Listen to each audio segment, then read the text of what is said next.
Yan, yan. Yan, mga alisir. Ang ganda yung kamay mo, may agimat eh. Malakas sa ate. Wala. Nainit ang kamay mo. Dito na siya. Masakit pa nga yung tiyan mo. Ito. Ito. Ayun. Gagaling ka na, maal ka na.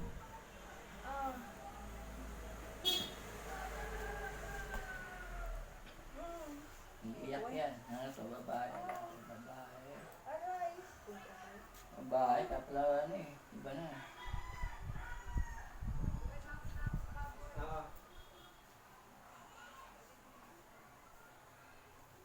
3 years old, kalugar nyo. Diba? Anong kinagam sa tiyan ito ni ate? Kalugar mo lang to, inggit ka na naman. Ha? Inggit ka?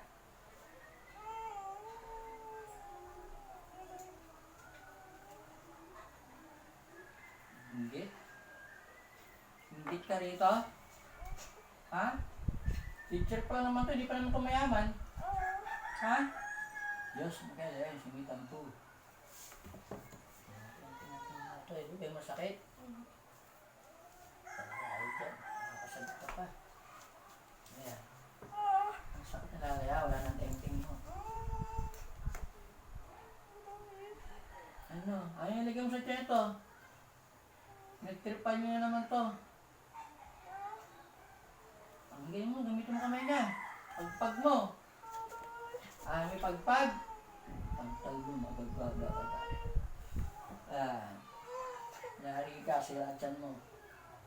Masisira ng tiyan nyo. Ayan, tanggalin mo, gamitin mo kami yung pagpag mo. Para mabasbawasan ang sakit ng tiyan mo. Kasi babay ko sa yan. Yung sumpang pinabit mo dyan. Pagpag ka na.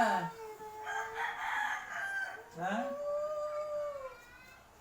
Ganyan mo tinutusok, banana ka sila.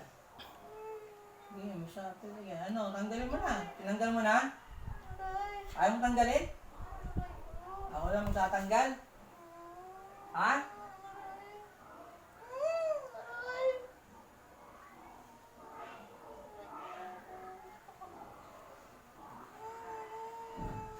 May gayet mo rito, ayaw mo kausapin ha.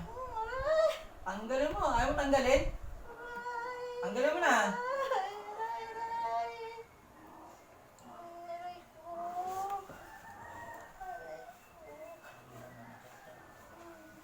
Ako nagtanggal, ayaw mo pag-usap sa akin, mong lalaban ka talaga sa akin eh.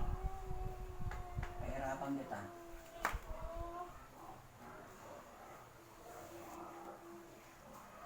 Hindi ko sa'yo ate ah.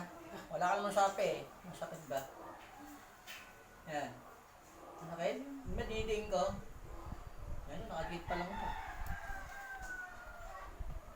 Ayaw niya kasi wala ka pang sapi, wala pang tawag. Pag tinawag yung may sapi sa'yo, sakit na to. Sige, hindi man ikaw yun. Yung kalaban yun, gumagawa. Yung gaya nito, di ba? Ano yung kinaingitan mo dito?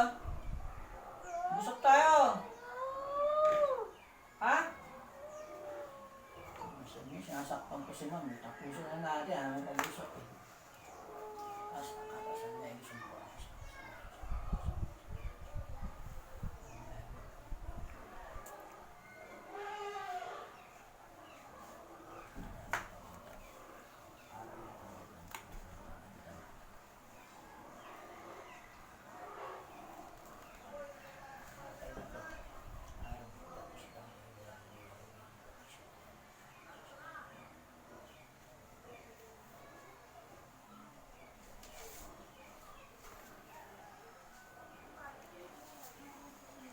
Nana natin oh.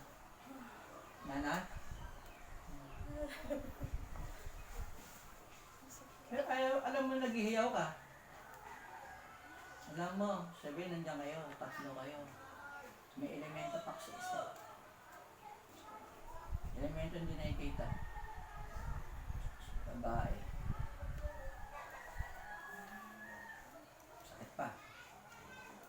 Wala no, di ba? Yung tawag na Revuelta Sumbalik.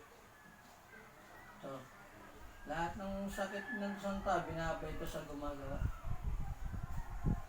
Yun. Hindi nila magagamot yun. Sumbalik na yun.